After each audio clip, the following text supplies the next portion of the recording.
Marketer of the Day, number 503. Amazon Author Secrets. Get published, work backwards, stay motivated, and sell at least 26,000 copies with writing coach Frank McKinley. Hey everyone, we're so glad that you joined us. We're talking right now with Frank McKinley, and Frank is a published author, he's a writing coach, and he's an entrepreneur, and he has sold over 26,000 books, and he's the founder of Tribe Builders Network. And Frank is passionate about helping writers get published and getting their books into the hands of those they're called to help. So, Frank, glad to be talking to you. It's great to talk to you, Robert. Yeah, so, what do people these days need to know about making books, selling books, being successful in books? What's the hot stuff we need to know these days? Well, the thing that's been on my mind a lot lately is, you hear a lot about people have to have an email list, they got to have a blog, and they've got to have an audience and all this stuff in place before they can sell a book. And I'm here to tell you that when I started, I didn't have any of those things, yet I was still able to sell lots of books.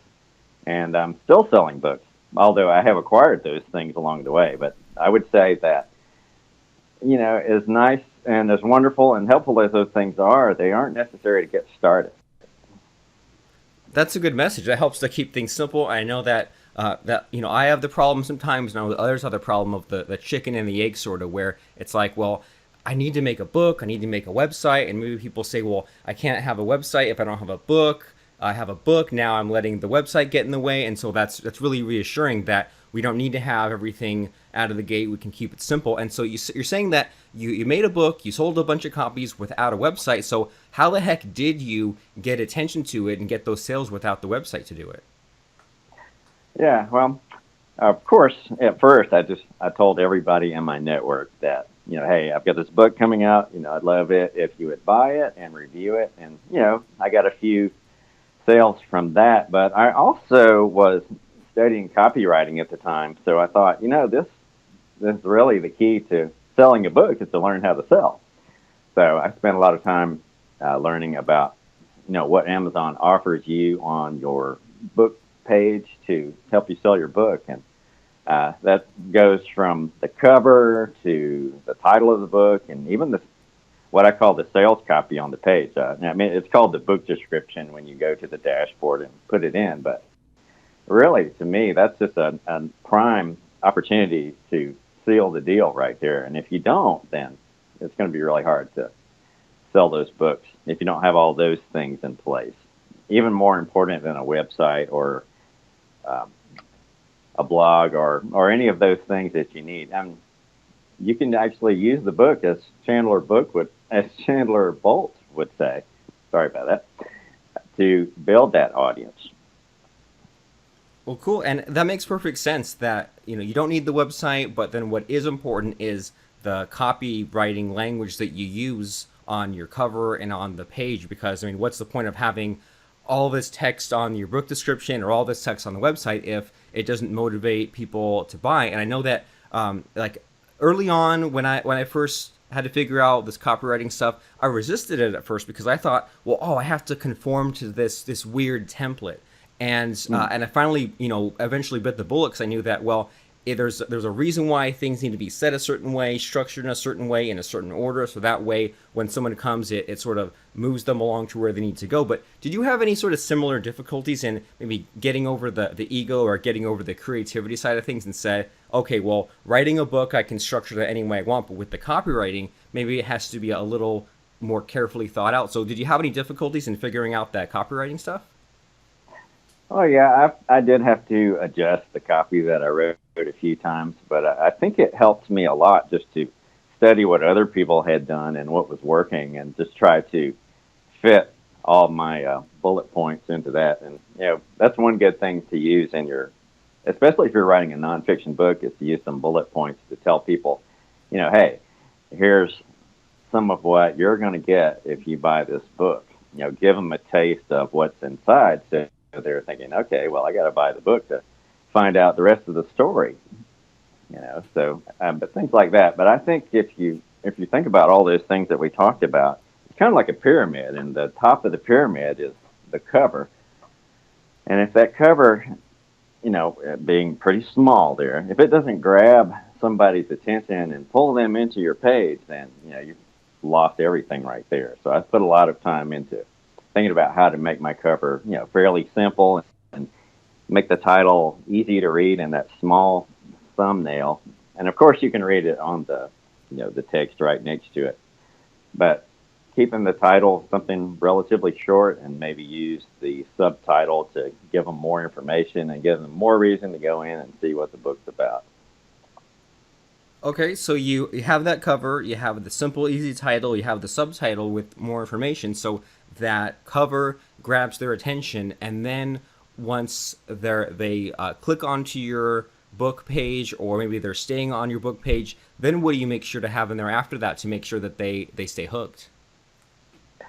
Well, in my particular book, I was writing about leadership. So what I did was actually my book was part of a project I was doing at work. I'm a writer, at least part time here, for my employer, and what I was doing is just writing a series of articles that our clients, who were daycare center directors, so that they could use to maybe do their jobs better, or manage the teachers that are in their centers or anything like that. But I also wrote it in such a way that it wouldn't just apply to daycare centers.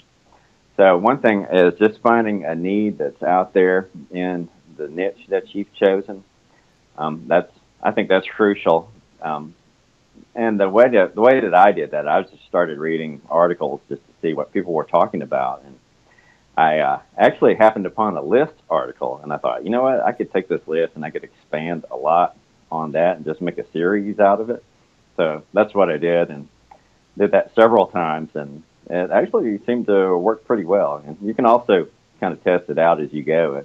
Let's say if you're a blogger, you wouldn't necessarily have to write that article exactly the way it's going to be in the book, but maybe, similar, just to kind of test and see, okay, is this idea something that people care about? Is this a pain point that people are experiencing that they want to get rid of? And that's really valuable information and helps you create a good book that's going to be a lot easier to sell when the time comes. Super cool. That's very logical. That you started by looking at what was out there, looking at the list posts, getting ideas, getting just fresh food for the brain to say, well, I'm seeing this list of 10 things. I'm seeing this list over here of 5 or 12 things, and getting the creativity going and saying, well, what are the commonalities? What kind of things am I expanding?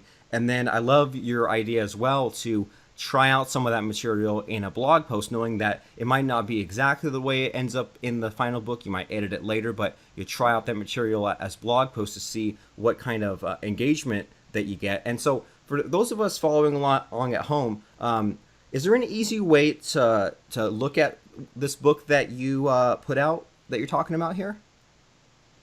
To look at the ones that I have on Amazon. Yeah, like that leadership book that you Yeah, mentioned. Is there an easy way to find that, to check out what you have going on?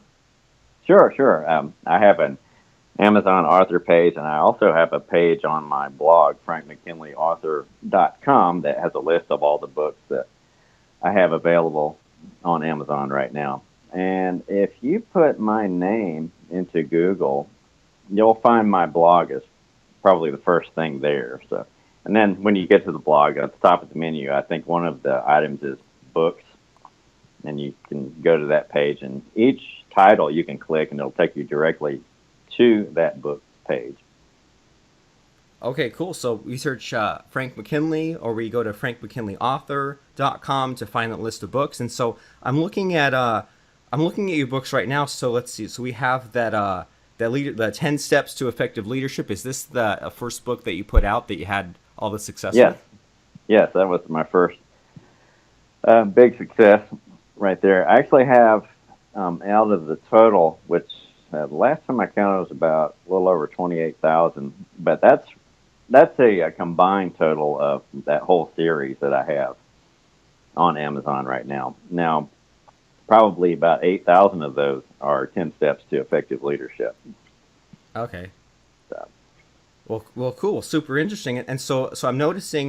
So I mean, All right, so you learned this copywriting stuff. You made sure to have everything sort of configured to get attention, like a good cover, the bullet points. You base things on a need. You open loop them so that you say, well, it'll solve this problem, but without really giving away the punchline to get them curious. You mentioned that you reached out to your network and you got people to buy and leave good reviews and things like that. Was there anything else, or was that all it took just to get all these sales of books that you had? Well, that and with some of them, a little bit of testing, which you can set a list of keywords, for example. And I actually just used some words for the first book that people would think about when they think about leadership. And that particular book is sort of a foundational one. So I think one of the words was new leader. I put that in. But now that I have a little more experience, I would say if you're going to pick a list of keywords, it's good to start with the natural words that you would use to find a book on the topic. But then you can also go to and put that word up in the search box on Amazon and see what comes up. And from, say, the list on the first page, I would go into each one of those and just see, how well they're selling. And you can find that out pretty easily. Just go down to the bottom of the book description, and there's this little paragraph there that has a list and says Amazon sales rank, and then it can list a few categories, which gives you some clues as to what categories that genre is using.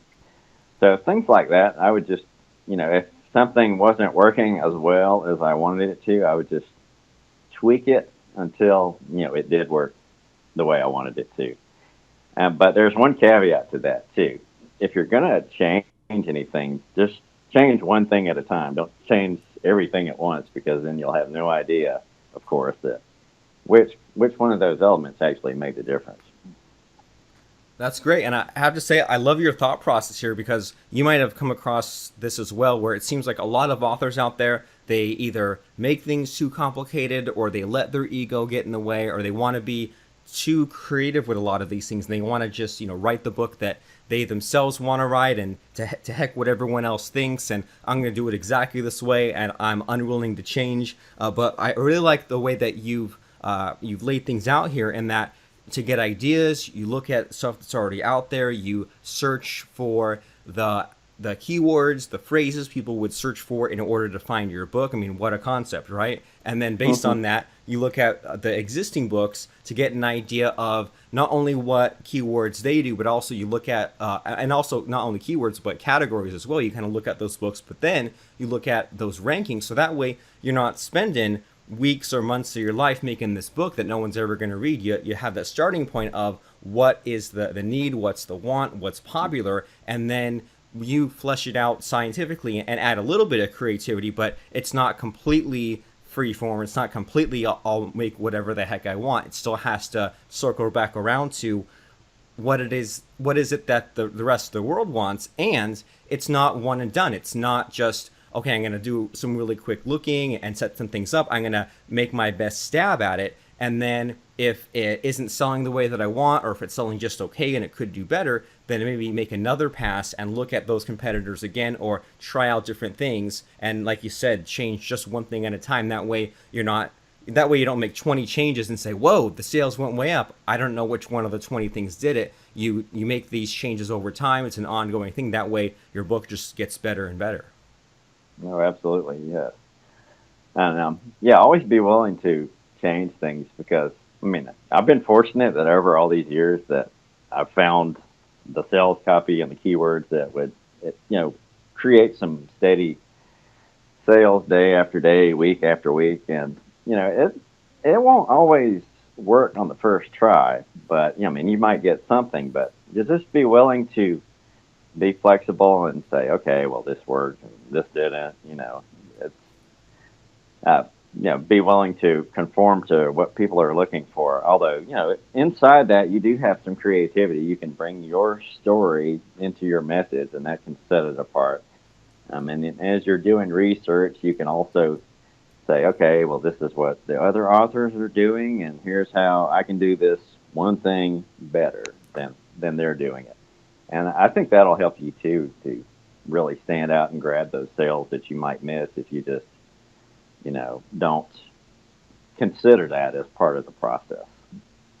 So, do you have any secrets on staying motivated throughout all this? Because like there's one aspect of the actually getting the dang book done and getting it published and getting the description. So there's like I'm sure that there's a lot of there's problems getting to the finish line with a lot of people, right? They make things too complicated, or they start in a book and they don't finish, or it keeps getting crazier and crazier with all the research. So that there's that aspect of it. The getting the first edition of the first version of the book out there. There's that part, and then there's the ongoing component where you're looking at how to beef things up, how to make it better, and so I'm sure that's easy to forget about and not check the book for months at a time. So do you have any secrets to keep things going in both of those areas of sticking to it and being consistent? Because I'm sure that it's easy to get discouraged, to give up, to forget about things. So how the heck do you stay so consistent with this?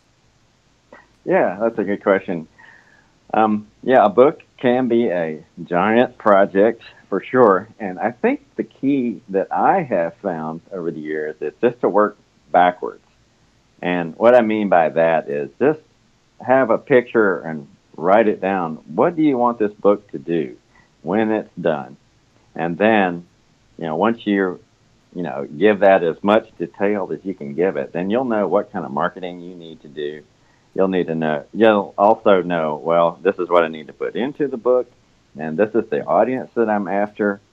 And all that stuff, I think, will help motivate you because you won't feel so much like, I got to figure this out as I go, and I'm running out of ideas. And I know for me, that can be a little bit frustrating.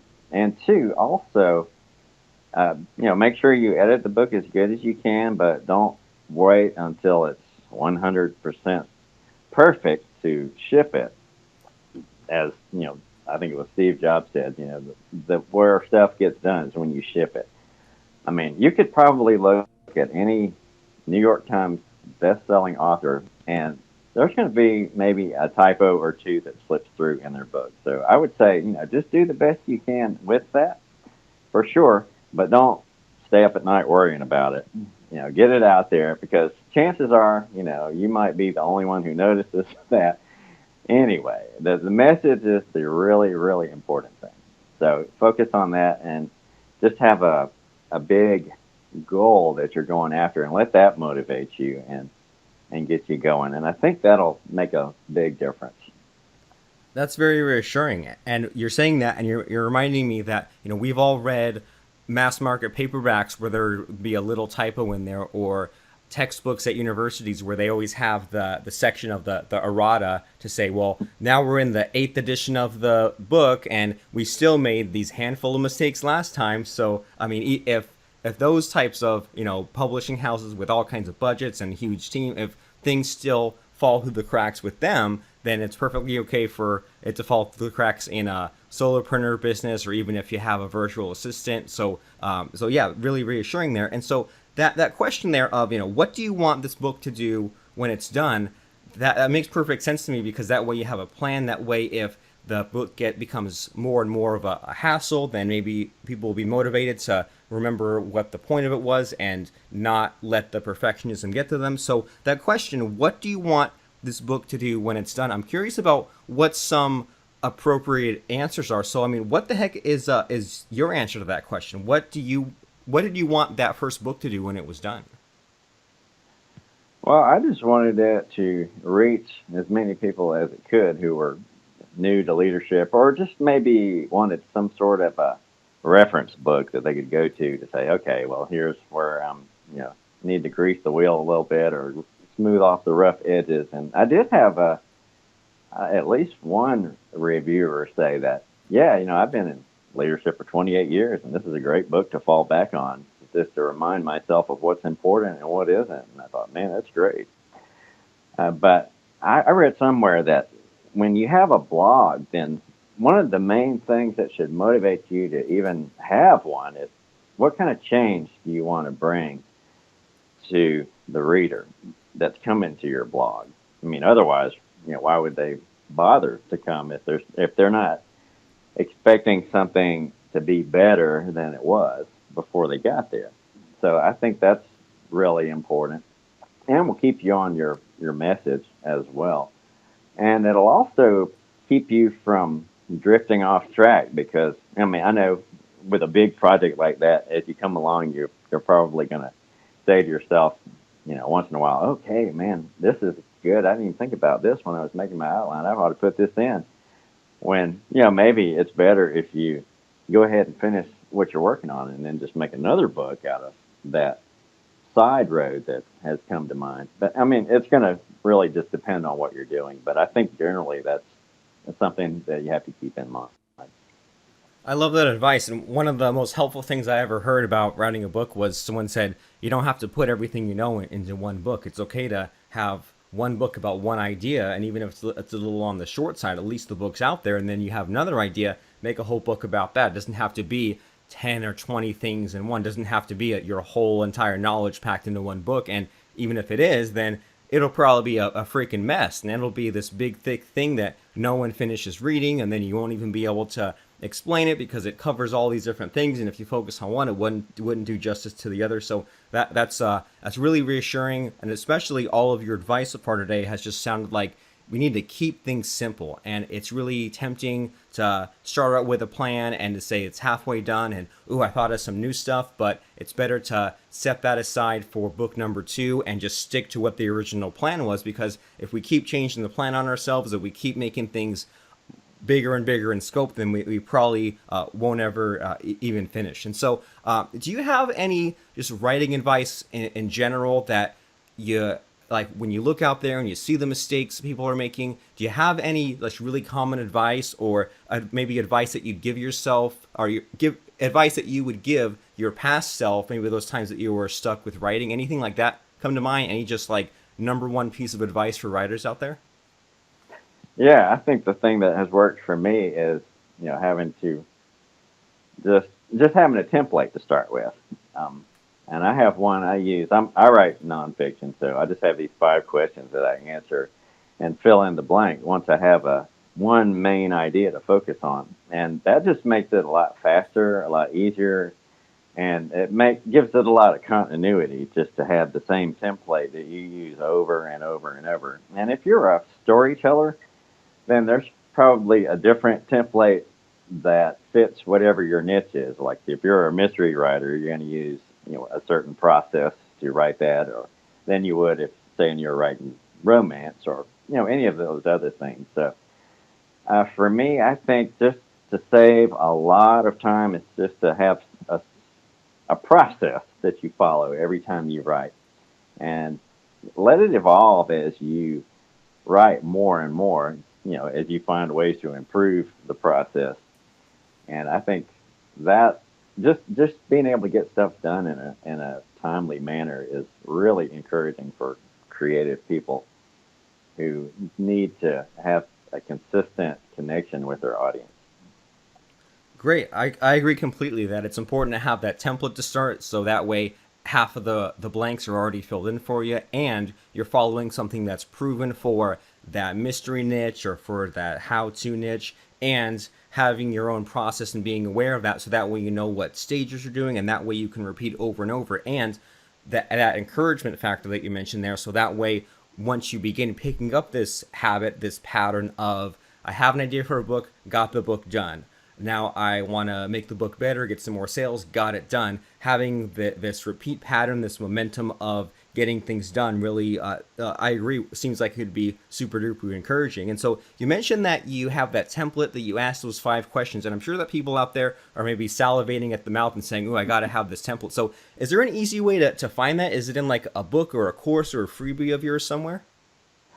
Well, I'm actually going to put it in a course I'm working on now, which I hope to have done by the first part of March. And I'll be glad to share those details with you, and you can put that in your show notes. Okay, yeah, we'll put them in the show notes. But for now, if people say, well, I can't wait, I'm listening to Frank right now, Yeah. gotta have it, gotta find out what he has going on, where can people reach out to you and find you and check up on you? Well, my home base is frankmckinleyauthor.com. I'm also on Twitter at and then it's the lower underscore. Oh, sorry, it's Frank and then the lower underscore McKinley on Twitter. I'm on there. I'm on there at least once every day.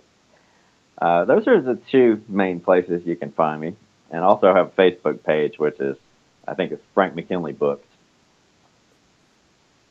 Super cool. So frankmckinleyauthor.com, Twitter at Frank_McKinley, and then Facebook, Frank McKinley Books. So, I mean, yeah, if your appetite is a little bit wet now that you've heard some of Frank's advice, heard about some of these things that Frank had to figure out through trial and error, and you say, I don't want to go through all the hassle that a lot of these other authors went through when they had to figure it out themselves. It makes more sense to listen to the advice of someone who's done it before me, from someone who's done it over and over again and had a lot of success with it. So it makes more sense to model what works as opposed to figuring it out yourself, because you figure it out yourself, it might take you 5 or 10 years, and all of Amazon stuff will be completely changed by then. So why not get it done fast? Because you have a limited number of days left in your life. It might be 50 years left, might be 2 years left. So time is of the essence. You need to have your book out yesterday. So use Frank's advice and check him out at Frank McKinley Author. Check out his blog posts, check out his content there, check out his books, and especially when he has that course ready, you'll find the link to that in the show notes, but I'm sure you'll be able to find the course somewhere at frankmckinleyauthor.com. And thanks Frank for stopping by and sharing this writing advice, some of your own personal stories. I thought that it was really encouraging and motivating, but I also learned some great stuff. So thanks for giving us the whole package. Thanks, Robert, for having me on the show. I enjoyed it. Today's episode is sponsored by DoneForYouPodcasting.com. Is your podcast not what it should be? What if you could simply show up and have a team deal with content, outreach for guests, editing, production, social media traffic, and more? Check out DoneForYouPodcasting.com.